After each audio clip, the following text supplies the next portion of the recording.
Hello, everyone. This is Rod Stallmuller, and it's another Tech Talk Tuesday. We've got a really good session for you today to talk about 5 networking challenges that you will encounter in public cloud. And we've got a team of guys here that are going to go through all 5 of these challenges. And we are welcoming Jacob Churka, especially on this session, to do a demo of Copilot, some cool things that we've got going there. With that, I'll turn it over to Nicholas and take it away with overlapping IPs. Thank you, Rod. So overlapping IPs is a challenge that we see a lot as customers get into the cloud, especially for on-prem communication to the cloud. It could be because the cloud teams don't want to be limited to the subnets that they use compared to on-prem, or it could also be that the customer is onboarding a lot of partners or end customers for which they have no control at all over the IP addressing scheme. So in this example, we have a 10.5 network in AWS that is overlapping with an on-prem data center. So we need to handle this situation, but at the same time, we don't want to have to do anything on the on-prem router. Okay, we want to keep it simple and we want to move at the speed of the cloud.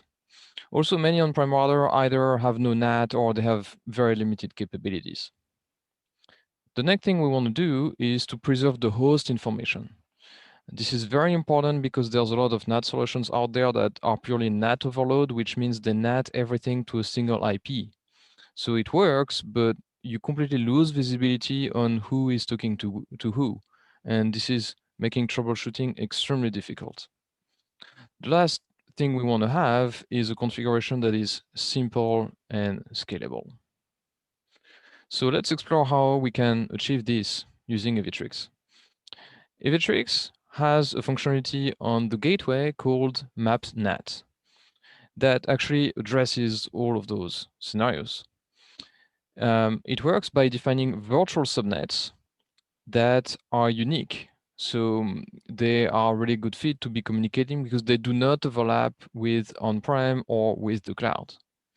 And the Evitrix gateway is going to do all the NAT magic between the real subnets of the cloud and on-prem and those virtual subnets, but at the same time, it's going to preserve the host information in the IP address. There is no need for anything on-prem when it comes to NAT. And as you're going to see in just a second, the configuration from the Evitrix perspective is extremely simple. It's literally 4 fields that you have to complete. And of course, it is completely multi-cloud. So let's walk through a simple example. Again, we have these 10.5 networks that overlaps between the cloud and on-prem. And so what you see on the top right-hand side is the actual screenshot of the only configuration you would have to do on the Evitrix controller, which then is going to automate the gateway to automatically perform the NAT operations. So what we do is we define the real subnets, which are the actual real subnets of on-prem and the cloud, and then we define those virtual subnets for each of those that are designed so they do not overlap. So they can be anything that you want to have as long as they are different from the 10.5 in our case. Now, if we do a little packet walk, what we see is we need to program the application to be talking to those virtual subnets when it talks on-prem. Because if it was using the 10.5 subnet for on-prem, this is actually also the VPC CIDR. So the packet would just be looped and dropped in the VPC. So the application is talking to 192.5, which is the virtual subnet for on-prem. And as the packet traverses the Evitrix gateway, the Evitrix gateway automatically is performing the 2 NAT operations, okay, to translate to IPs that are going to be understandable by the on-prem environment. And at the same time, as you can see with the green and red colors, the source, the host part of the IP address is actually preserved. Now, as the packet arrives to on-prem, there is actually no change at all that is required by the on-prem router. And as the packet is finally received by the instance, a little packet capture clearly indicates that the packet is properly received and there is no overlap. Now, this is one use case that we see a lot. What's great is Vitrix is actually able to handle a whole wider variety of use cases when it comes to overlapping IPs. So another one that we see quite a bit is simply between VPCs of the same cloud. It could be that it could be an acquisition of a new company, or it could be a variety of use cases where it's not from the cloud to on-prem, but it's between a VPC and another VPC that happen to have the same CIDR. Okay, that's all I had for overlapping IPs. I'll hand it off to the next one for encryption. Thanks, Nicholas. So that's a real problem. Overlapping IPs, merger acquisitions, all the time we hear about that. The other thing that I wanted to mention about the challenges that you will face in cloud is about encryption. So if we look at the landscape of a typical enterprise, you're not going to have 1, 2, 5, 10 apps, right? You're going to have hundreds of apps, and we have customers who actually have thousands of apps. So if we just pick middle ground, and let's say you have 50 to 100 apps that are running. Now, these apps are not all created equally, and they will have varying level of encryption requirements depending on what they can support. And then you need encryption for all the other kinds of reasons, which include compliance, like GDPR and stuff. When your applications are exposed to the internet, when you have, you're crossing traffic in China or other regions, they have different kind of requirements. Now, when you're, connecting your on-premise to the cloud, typically enterprises would use some kind of transport like a direct connect or express route or something like that. Those transports are not encrypted by default. So that's point number one. They are just not encrypted. Anything that you're doing over that is not encrypted. And especially when it comes to people doing database replications, or your DR is in the cloud kind of stuff, that traffic is not encrypted. So that's something, we run into a lot of customers where the auditors catch that, and that's a very hard stop for them.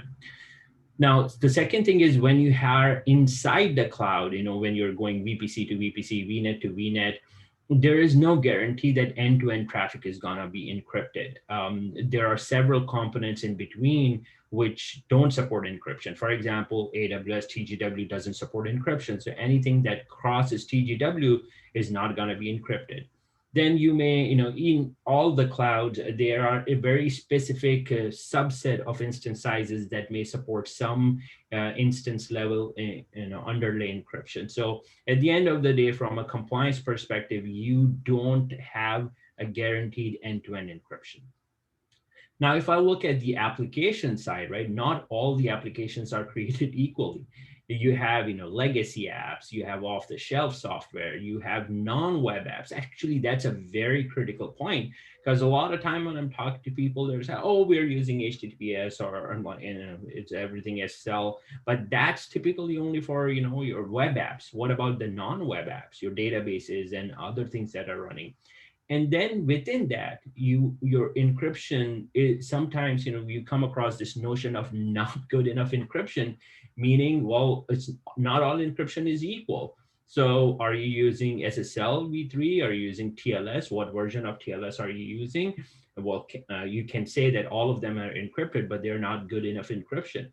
So if you are an infrastructure team, right, and you are responsible for the infrastructure security, how are you going to go and audit all of these hundreds of apps across your entire enterprise and validate that they all are running the right level of encryption? It's extremely hard. And even if you want to do that, you may not have control. You can't just go to the app team and say, well, you got to upgrade your encryption because there may be dependencies.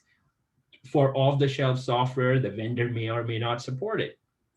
So those are all the challenges when, if you hear people, your teams or people talking about, we'll just rely on L7 app level encryption, you got to ask these questions.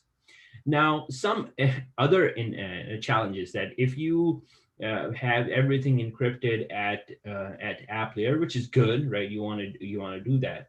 But the flip side of that is that you lack visibility. Now, let's say you think about an ingress, right? Traffic hitting a web server, coming to a database server. Now, the SSL traffic, how would you know if that's pure SSL or somebody's tunneling SSH over SSL, or all of these kind of things? And even if it's SSL, is there any kind of SQL injection or their kind of CSS attack or anything? How would you do that, right? It's encrypted packet. You can't really look inside. So all of these things come down to, how do I consistently maintain security? And then even when you are securing it, you're not just securing for yourself, you also have to demonstrate that to your compliance teams, to the auditors, right? How are you gonna, enforce that level of governance and continuous compliance across your real estate? And then you multiply the complexity by single region to multi-region, multi-region to multi-cloud, multi-cloud to multiple on-prem sites or data centers, and then you add in your partners or customers or third-party vendors that you're connecting to. So if you are relying on just the app level encryption, it's a tough sell, right? Seriously. So then what should you do, right? Where, how do you solve this? So one way of solving it is to do defense in depth kind of approach, layered security, meaning you ask the apps team to make sure that the apps are secured at the layer 7 and they maintain the highest level of security at that level via encryption and whatnot. But at the same time, you as the infrastructure team would need to, and it's not a nice to have, to be honest, it's a must have, to encrypt the data plane. Now you want to encrypt the data plane from on-prem to cloud. You want to encrypt it within the cloud. You want to encrypt the ingress and egress from the whole entire leg of what you control. However, if you do that natively in the cloud without using Aviatrix, you will be stuck with a 1 gig or 1.2 gig throughput limitation. Even if you have a 10 gig circuit or multi-gig circuit, you will only be able to do 1 gig encryption. So that's where Aviatrix comes in, and we can do high performance encryption. In the cloud, it can go up to 90 gig in the cloud, and from on-prem to cloud, it's just line rate. Then when you are looking at other challenges that I talked about, right? So data plane encryption is going to help you with that. But with Aviatrix architecture, you also get a simplified way of inspecting your traffic, whether it's east-west, ingress, egress. All of these traffic can be inspected by IDS, IPS very easily. Now, in addition to just inspection, you can also insert SSL offloading capabilities by using some of our partner vendors, and provide naked packets to your next-gen firewalls and IDS, IPS to look at. And in addition, we also have the capability of packet capturing from a visualization perspective, top talkers, geolocation, and all that kind of stuff that you would need to secure your traffic. So essentially what we are providing is a way to reduce complexity while enforcing higher level of security, segmentation, and encryption. And I'm guessing that the other guys, when they talk about segmentation and those kind of challenges, you would see how we solve it and how we bring visibility into it as well. That's right, Ahmad. And end-to-end encryption is extremely critical, right? Basically, security has to be in multiple layers, which bring us to the next important challenge, which is the egress security for cloud workloads. So let's talk about those. What are the egress security challenges when applications wants to access the destination on the internet? The easiest thing is just provide the internet access. What we have to understand, internet is too close to the applications in the cloud network. So compared to the on-prem environment, it's entirely different. On-prem, you have a lot more flexibility. You have a lot more control on it. You can create the policies and ACL rules and all those kind of things. In the cloud, that is not the case. Without even providing the public IP to the applications can get to the internet because there are some CSPs which can provide you the the direct access to the internet through the fabric. So if I'm going to wear the security architect hat, then what I'm going to do, just remove the internet access. We don't need this because we wanted to secure our applications. You can do that, but at the same time, there are some applications which heavily rely on the internet. Why? Maybe they have to go and download some patches. Maybe they need to talk to the GitHub. There are a number of reasons why they want to communicate with the destinations on the internet.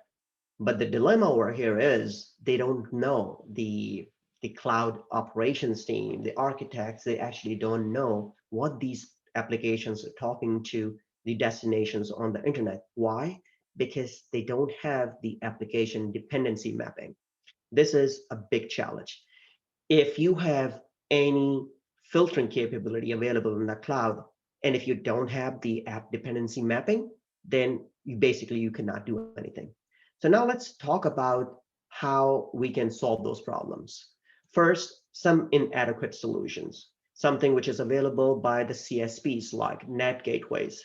NAT gateways can definitely provide you some security, but at the expense of providing unrestricted internet access. So all the applications have access to everything, no filtering capabilities over here. Now you are looking, other places, and then you're like, okay, why don't I just utilize some proxy solutions like a SQUID solution?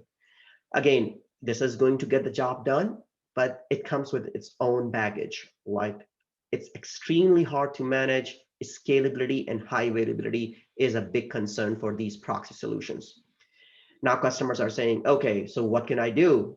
The only thing left is utilizing some next generation firewalls.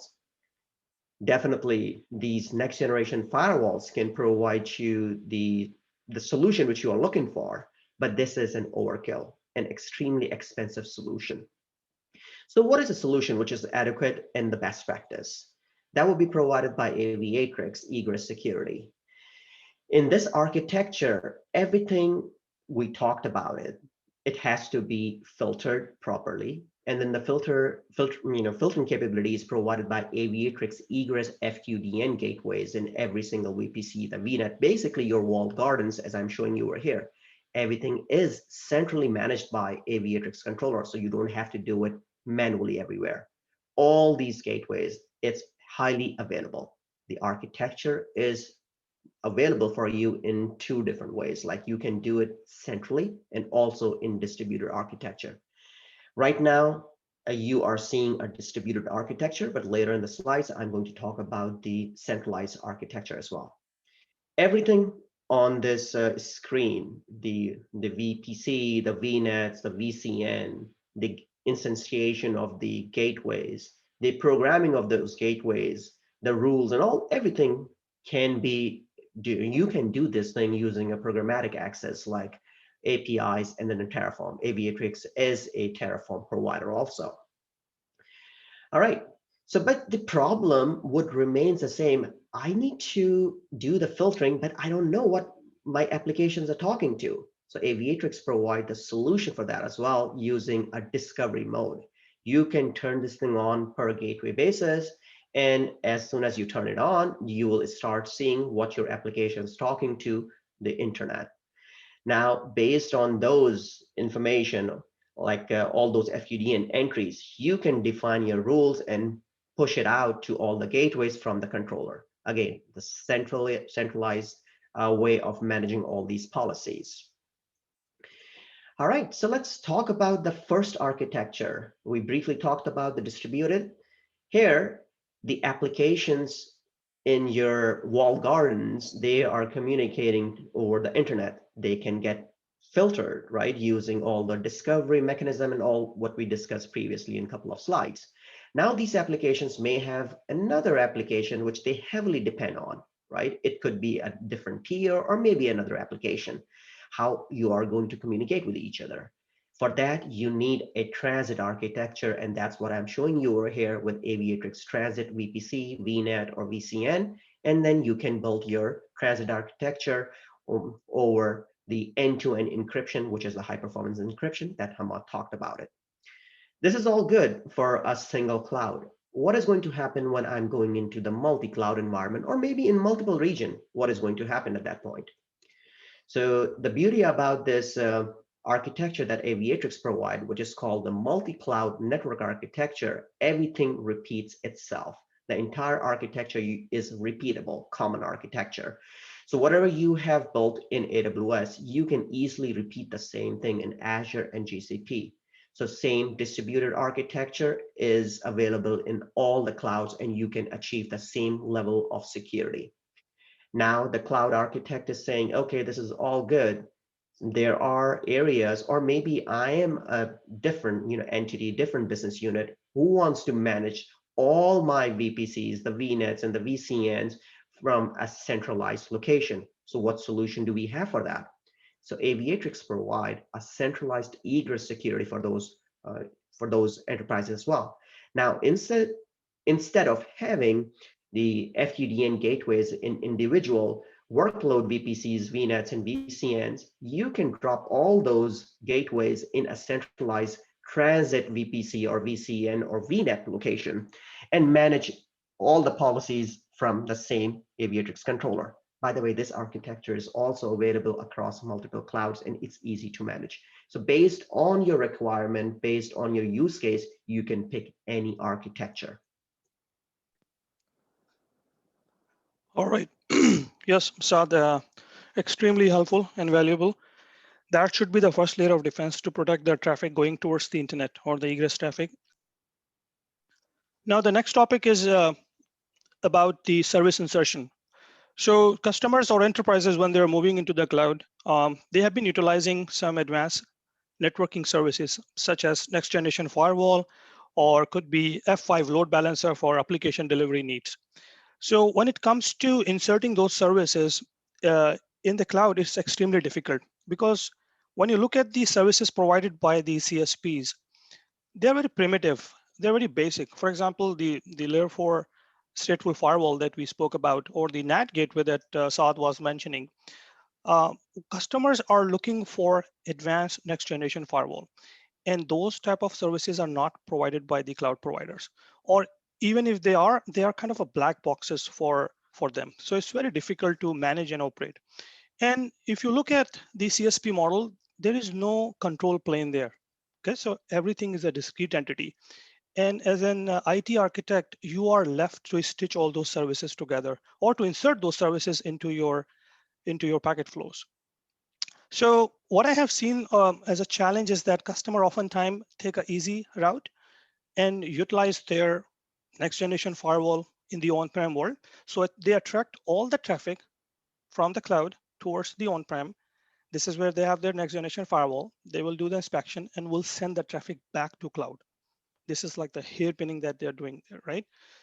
In some cases, the applications might be sitting next to each other, VPC1, VPC2, but you are unnecessarily sending this traffic out.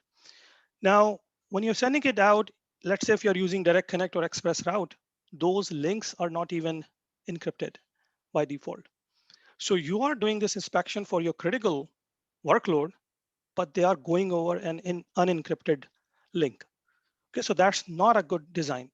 And then by doing that, you're adding latency and other challenges that comes with it, the throughput and everything. Okay, so another option is to use those next generation firewalls or services into each and every VPC.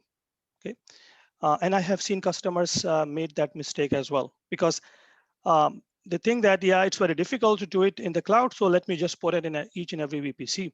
Now imagine if you have hundreds or thousands of VPCs. You are deploying this expensive next generation firewall in each and every VPC, which is also very bulky image. And then the license cost, you can imagine, just goes all the way up. So you're paying expensive dollars in order for this solution to be there deployed in the cloud. So what's the solution? The solution is to provide a centralized location for your next generation firewall or for other type of services where the VPCs, VNets, or VCNs, they can actually send the traffic towards the centralized location and get the inspection done over there. And this is exactly what Aviatrix is solving for our enterprise customers. So we have a solution called FireNet, which is basically a framework which allows you to insert next generation firewalls such as Checkpoint, Palo Alto, Fortinet, or you can actually bring your own service as part of this framework. So what you get basically at the end is an uncompromised policy-based service insertion or service chaining solution, which gives you the benefit of inspecting all type of traffics. Could be east-west, north-south, going towards the internet, coming from the internet.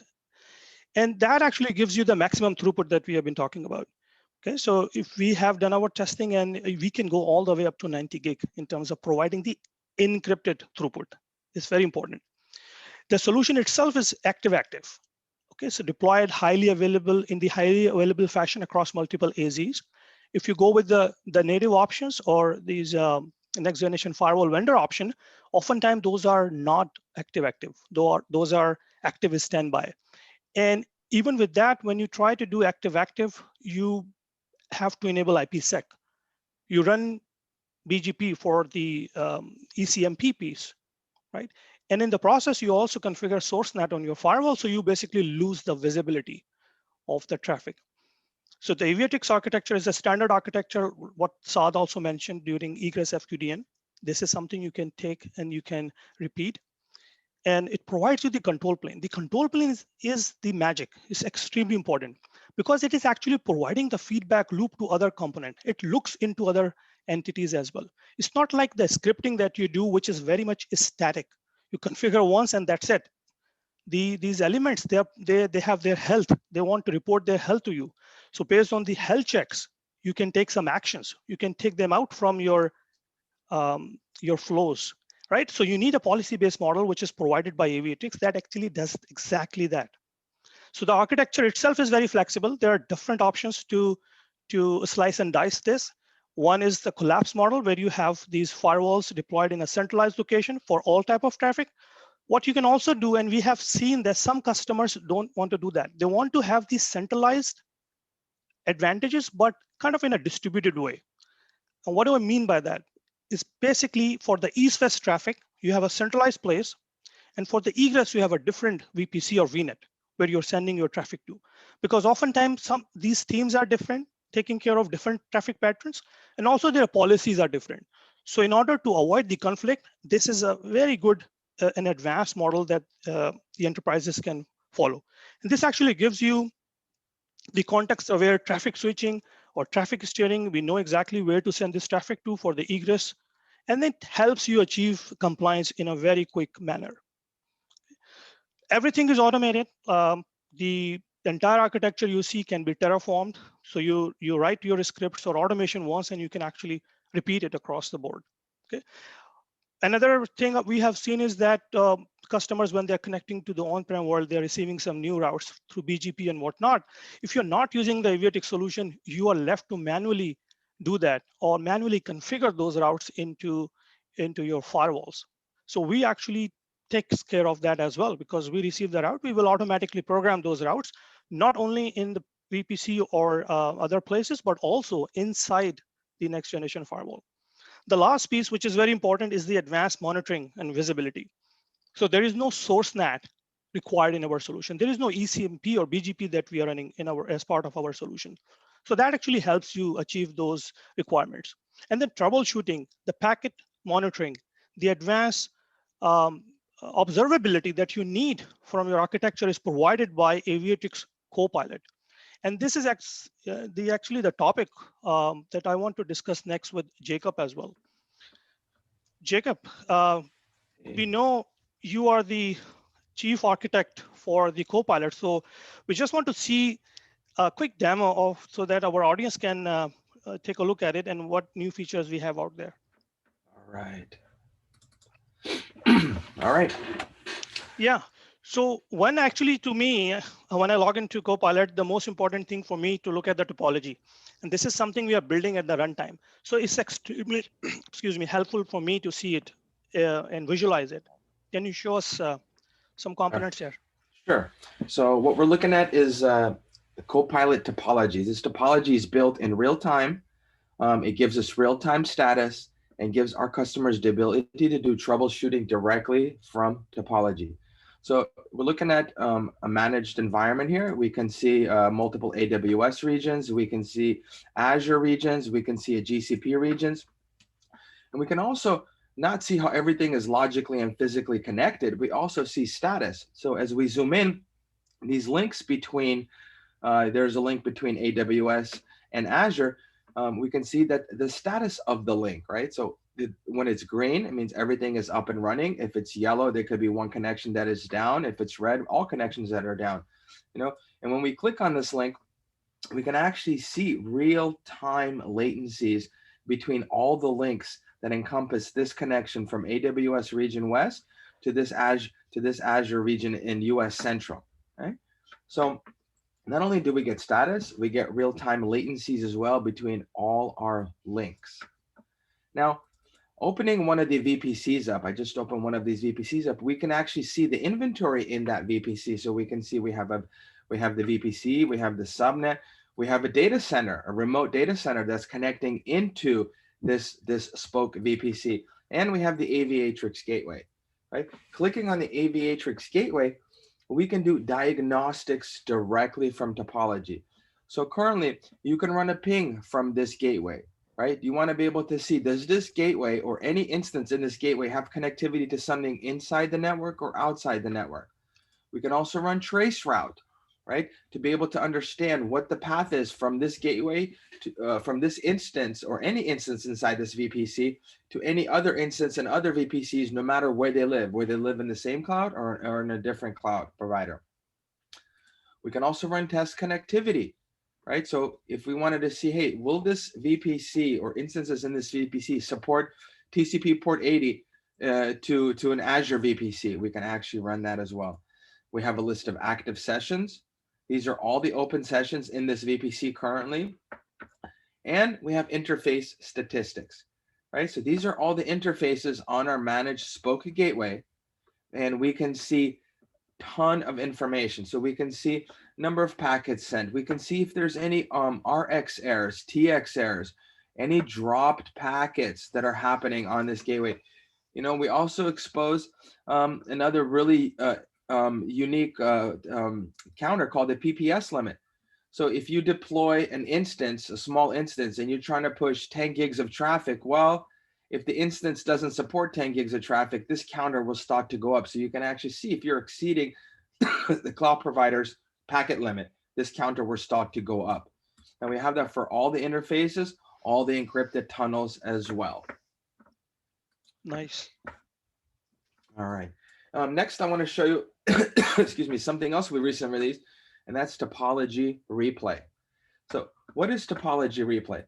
So if any of you have ever managed an on-prem or a cloud environment or any environment at all, you know, if your environment, to troubleshoot the environment, a large environment, and try to figure out what happened, what changed, it's virtually impossible. Where do you start? Where do you start? Well, topology replay, Copilot now snapshots your topology in real time and gives you a list of changes that have occurred in your environment in real time. So I'm going to do one example right here.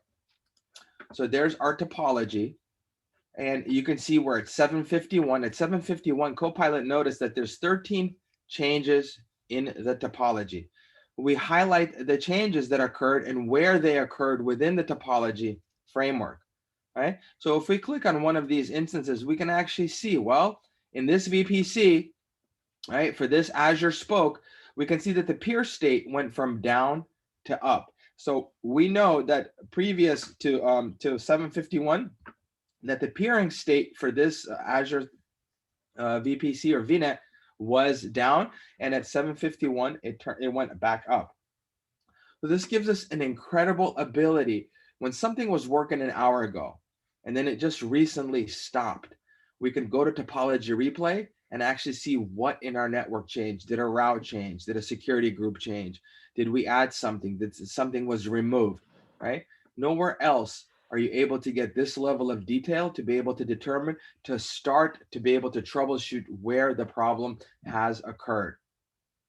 All right. Yeah, extremely powerful. Yeah. The next piece I want to highlight is I'm going to move over to security.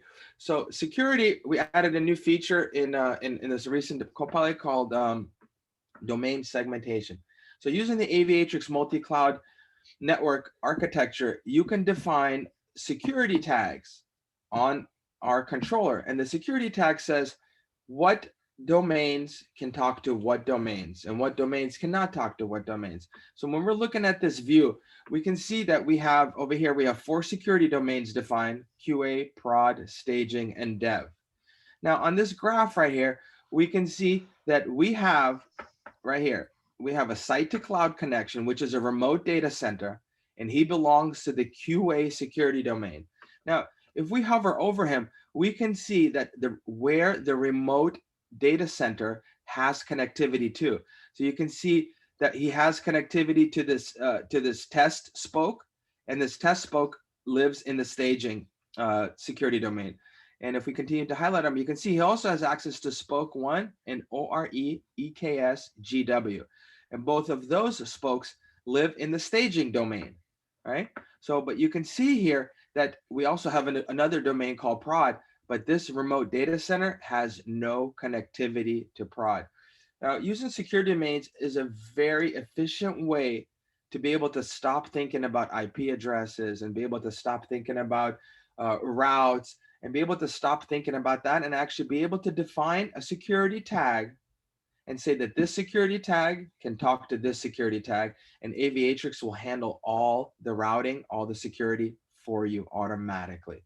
Now, if we scroll down, so this is a view, the top view is a view of what spoke gateway has connectivity to what other spoke gateway. But down below is we have a security domain relationship. Now, the security domain relationship actually shows you what security domain can talk to what security domain. So if we hover over staging, we can see that staging can talk to dev and QA. And if we hover over to prod, we can see that dev can only talk to prod.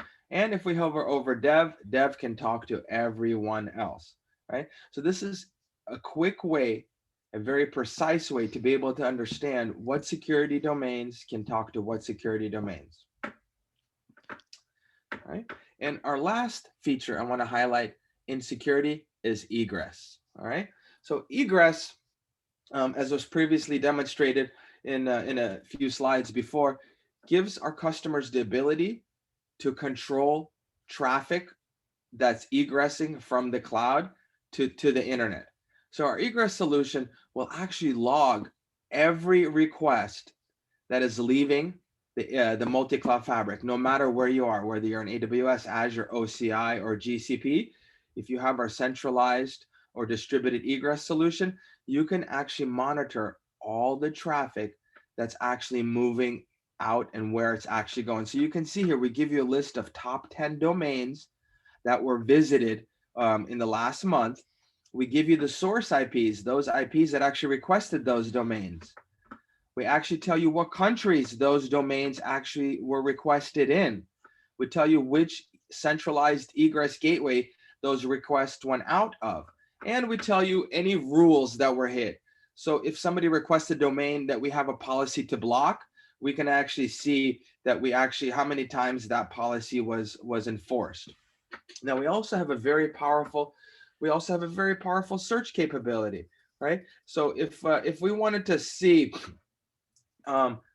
let's see somebody, I want to see anybody that's asking for reddit.com, right? Or any domain that's going to Reddit.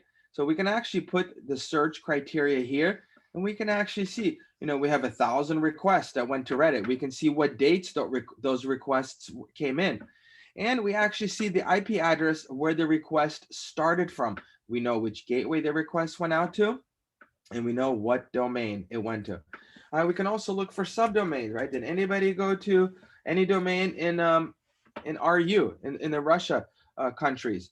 You can actually see these are all the requests what dates, what source IP, right? So it's extremely powerful search capability to be able to determine where your users are requesting data from.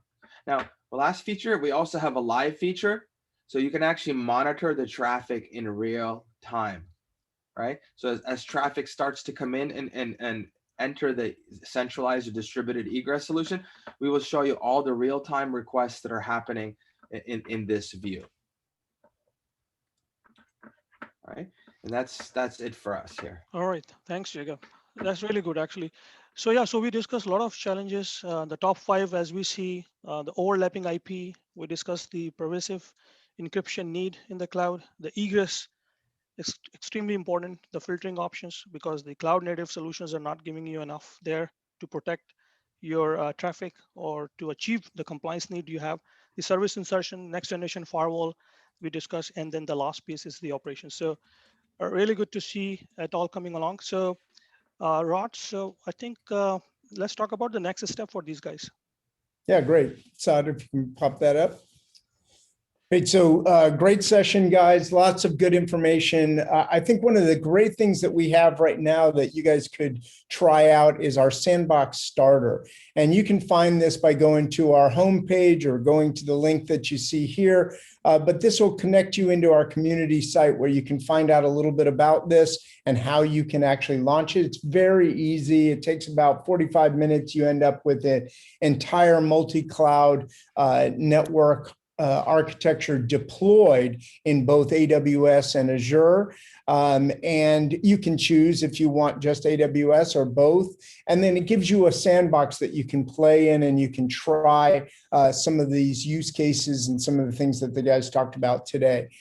We can also obviously get together with you, go through an architectural design session, understand the unique capabilities you're looking for in your environment. And we can do that virtually and schedule that anytime you want. And I also want to highlight our ACE multi-cloud networking certifications. We've got nearly 12,000 people have gone through this certification now, lots of good comments about it, lots of good information that comes, and we have different levels. So there's the self-paced one-day course or the professional, which is a 3-day course.